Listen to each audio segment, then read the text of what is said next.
Hi. Good morning. Yep, there's a theme emerging here of the effort and the pain involved in fish counter management. But we can all see the benefits, I think, when we get through that. So there's definitely a love-hate relationship between myself and fish counters. I've been going with the Vaki counter system for 25 years, and that love-hate fluctuates in the continuum. I think it's slightly more love than hate, but there have been difficulties over that period. Now, I'm not going to claim all the glory. I've been working on it for perhaps 23 years, and now I've been able to push on a lot of this work to Susie, who's very diligent in working with the data, but we work together on the challenges of the data that we get out and the issue of data. Now, the Vaki is no different to any other counting system in the process that we go through. There's the technology, and that determines how we install, where we install, the site selection.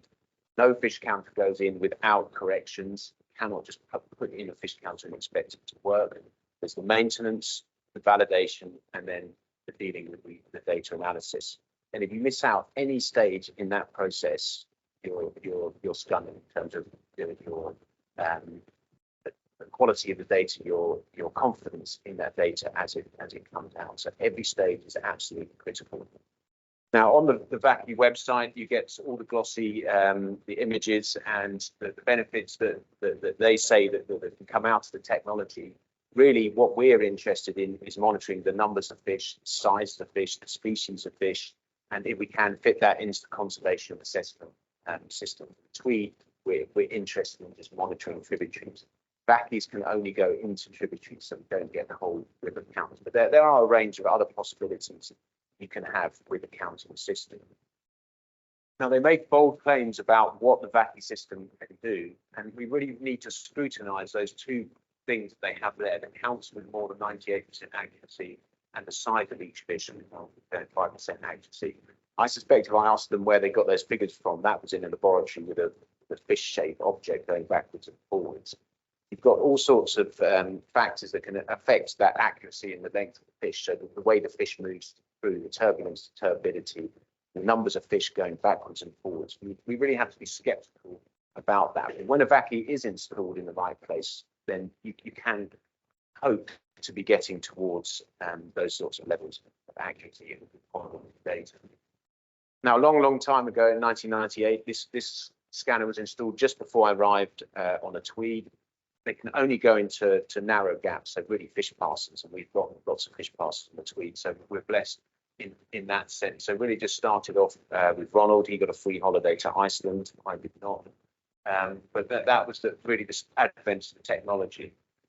The basic principle of the Vaki counter is that they have infrared diodes, and they're actually beaming in a wave from top to bottom very, very quickly. I'm not quite sure what the reason for that is. But the concept is very simple, that a fish passes through and you have a shadow of the fish, and you've got two rows of beams which then determine the direction of the fish, which is the upstream end or downstream end that are broken, and then the depth of the fish is used to relate to the length of the fish. But that could be affected by the species of fish, so there has to be a bit of caution in that. Now, the first thing that we can query about their 95% length estimate is that down fish tend to move down at an angle. So that affects the depth ratio, and then that affects the length estimate. And what we've looked at and found is that we generally have to just bin all the down fish. So where you install your counter is really important. You want to minimize the amount of time that fish are coming back down through the counter. You just want them up way. Now, the next part of the development of technology was in 2004. This is the light tunnel with the camera. So species identification is absolutely critical. On the Tweed, we don't have this nice distinction between small fish, small trout, and large salmon. You have to have some means of discriminating the fish. When you have 7,000 or 8,000 fish going up the Ettrick, where this counter was installed, you have to have that system. So when it was installed, it was in black and white. We were really on the cusp of technology and what it could do. It was an analog capture card. Again, there was a pain in getting in that system. And then it's just looking at the shapes of the fish tails to get the idea of what the fish are going through. So this is a busy time of fish going through the Ettrick counter. We've got one that's sitting in a scanner there that could be blocking the counts. And then you can see there the trout out coming through. So we've got our small brownies, and then we've got our larger sea trout as well. But that was starting to get improve the technology. But then one of the challenges is entrained air. So when you have the cone that we call in the side profile, it brings in air into the system. And we still get our lovely images of fish as we moved on to color images, colored video, but we still haven't got quite the quality that we want, but it's still allowing us to do that identification. So that is on the wit adder. So the next technological innovation was the cone with a glass on the front of it. First of all, it was air-filled, and that had an issue with condensation in it, so they actually fill it with nitrogen now. That there you can just see in there, that is water, so it's heat. Let's go back to Iceland. That's just one of the challenges we have. But when you reduce the quantity of water between the camera and the fish, you get these much better images. So I suspect a little bit of jealousy from Ayrshire, what we have going through there. But this is the wit adder, where we have very clear water, and we just get these immaculate images of fish going through. So it's a good thing, and I suppose there's a PR element that we can show people fresh run fish coming back into this distribution. Of course, we've got these lovely little brownies here as well. This is the Etric, where it's a double height scanner, which I'll talk about. And because of that, we've got a fisheye lens on it, so it's about 1 meter height, so the image is narrower. The scanner is just upstream counter here, and this is the pesky otters that come through. So through springtime, we will see the otters all the way through spring chasing after smolts. So it's not necessarily our best friend. There's the actual one less fish, you know, for our conservation assessment. So this is the next stage. We've pushed the technology of Vaki counters to the absolute maximum. But you know how our double height scanner, which is about 1 meter high instead of half a meter. And for the Etric, where they put in a linear fish pass, we were very reticent about the resistivity counter. We wanted to stick with Vaki, so we went with this 3-scanner system. And in actual fact, there are 6 scanners. One scanner is really one on top of the other. So you've got these infrared beams all moving in this process. If a fish moves from one part to the other, I think it's technologically challenging, but most of the fish move through the bottomless scanner and they get counted at the bottom. Other technological innovations from Vaki, they try to push you to go onto an online system so you can stream all your data onto their server at cost, which you don't agree with, and they want your data really on their website. So we've resisted that. They also have a camera system which doesn't have a scanner, so it's not AI, perhaps it is, but it can't do species identification. But if you've got really clear water, you can just fish can go through the camera and it will identify the fish. Now, maintenance and the pain of fish counters, I get a bit pessimistic about fish counts, but what can go wrong will go wrong. Every component I could say in the fish counting system, from the PC all the way through to the scanner, it will go wrong at some point. And it's always at the time, the coldest time of year, or on holiday, or when fish are running. I think the rest of the team will agree with that. So when fish are moving in September, October, you have to be on the counter 24/7, really 7 days a week. But you could have 500 to 1,000 fish through in one day. If there's a branch in the scanner or something like that, you could miss all those fish. So it requires that high resolution attention when you're doing that. Vackies are very susceptible to lightning. So even in the area, it will be transmit through the cable into the scanner. So you have to run out in the middle of the night or during the weekend if there's thunderstorms, just disconnect the whole system. We haven't got around that one. Various other things that you can have ingress, water ingress in the scanners, hardware failure. It's amazing. You think you've seen every possible thing that can go wrong in a scanner, and happen. This is cleaning in a summer job, not quite as much as Ayrshire, but you have these simulids that grow on the counter, and then the algal growth. If you want to have a high identification, you need to clean the counter. Now, validation is really, really important, and perhaps I've been lax in the past because I've been listening to their sales pitch about the accuracy of the counter. But once you get remote connection in, you can start to look at the video and then the movements of the fish through. So the scanner in this one is actually just up here, and you can see, so this fish is going to pass through, and you'll see it block the diodes here, and then you see the number go up and the silhouette. So everything is awesome in that sense. Now we've got a trout going through and another trout moving through. We see it block the scanner, and it only counts one fish. So it didn't count the two because they're overlapping. So the technology doesn't actually have the ability to differentiate. So there's a small inaccuracy. Then we can have a look at something else. And I think this is where we see a mass of fish going through.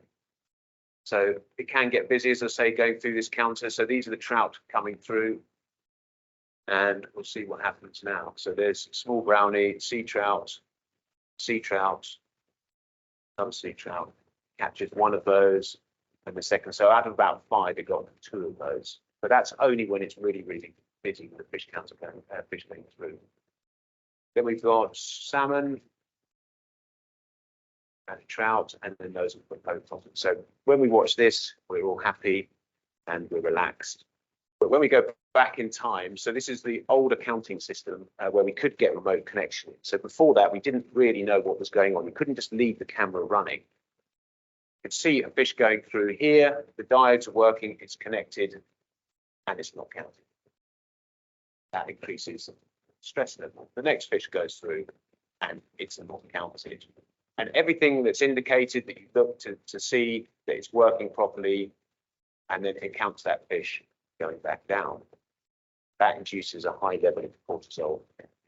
Biologist, that is what I feel like when that happens. So within that, when that stage of the development of the fish counter, there was an inherent problem with the software. That is not what we expect, where it would work and then it would just stop counting fish. And when people are micro-analyzing everything that's going on in the numbers of fish in your system, why is the counter not working? Well, yeah, it's not relaxing. Now, this is an advent that they don't really advertise, but there is a system where they produce a file where every single fish leaf movement you can watch in real time going through the counter. So we press play on here, we can see turbulence at the top, and then we can see silhouettes of the fish and whether they're actually being counted there. So this is a higher level of validation. So there we see these arrows here. That's telling us that the fish counter is actually counting those fish. But sometimes there's a discrepancy between the fish counter data and then what we see here, that there's more fish being counted in this output file than the fish file. But that's it working well. We see all the fish, we see a few fish that have been miscounted there. But our validation is much, much better, and hopefully we've moved past these inherent issues. Now, the Tweed, we've got the 3 Vaki counters. I certainly don't want any more, but we have these legacy structures which has enabled us to have these 3 fish counters. So the first one was on the Ettrick, which is about 10% of the catchment green salmon population. And then it was added by the Galla water here, which is about 6%. And then there's a company called Alstrom's on the Whitadder. They had a fish kill, and they paid some money for compensation for a fish counter. So we've got 3 fish counters in different parts of the catchment with different stocks of fish. So it's an ideal situation for monitoring. Now, the Galla is our pet project that we call our monitored river. It's not a sort of international index monitored river, but nevertheless, with the quality of data that we have, with the fish counter, with the lengths of fish, we can convert the lengths of the fish into estimated egg deposition. So we define the relationships for Tweed. We then have a net sampling strategy upstream, so we can relate the numbers of adult fish and egg deposition to numbers of fry. And then we're just working on smolt output in our trap, and that's still work and ongoing. And then we pit tag a proportion of fish, salmon and sea trout, and then get monitoring the return rates to the Galla water. So it's all a really neat package that we have on the Galla water.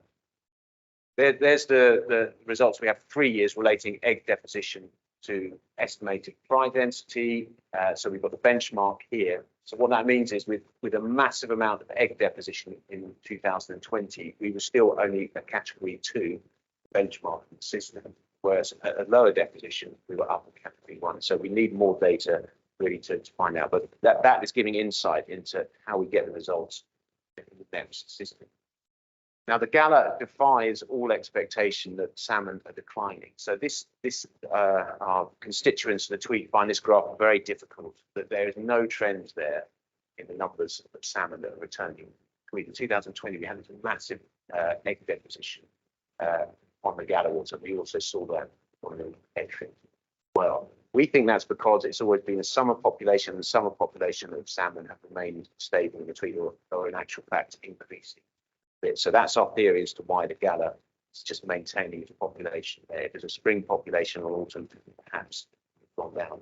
We can convert that into egg deposition estimates. We can compare.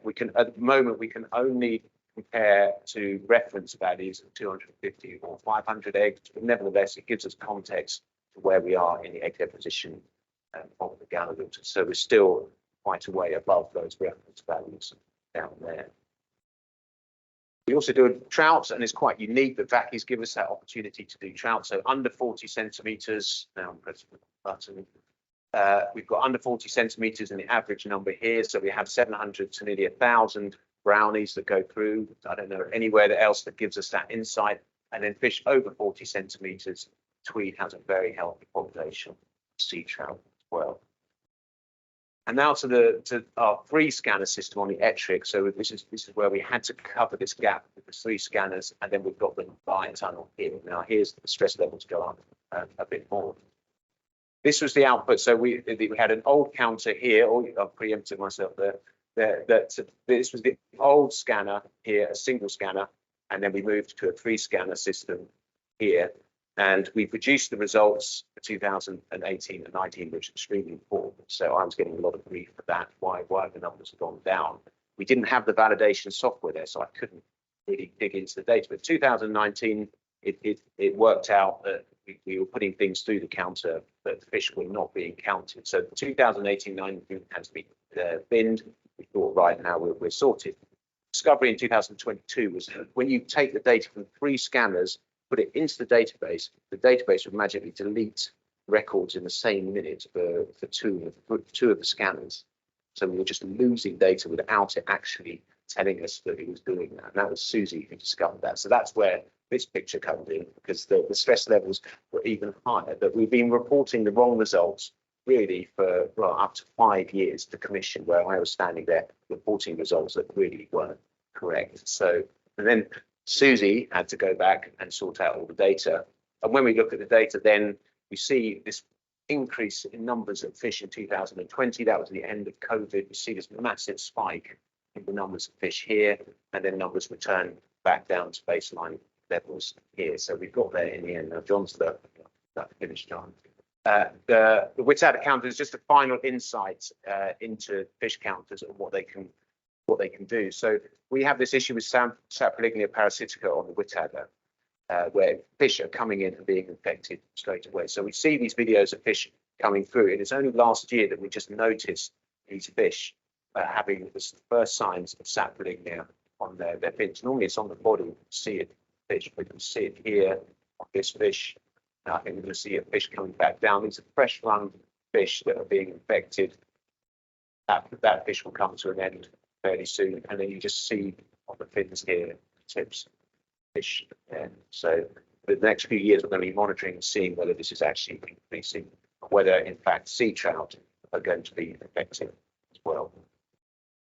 So last slide, I think, is the conclusion of using Vaki's, that even though they're ones that you can slot in and produce the best data, there is pain involved with them, and you need to have that commitment, we know, about maintenance. It is the highest quality data, but it needs tender, loving care. Is it worth paying? Well, at the moment, I'll say yes, it is, because we need that objective.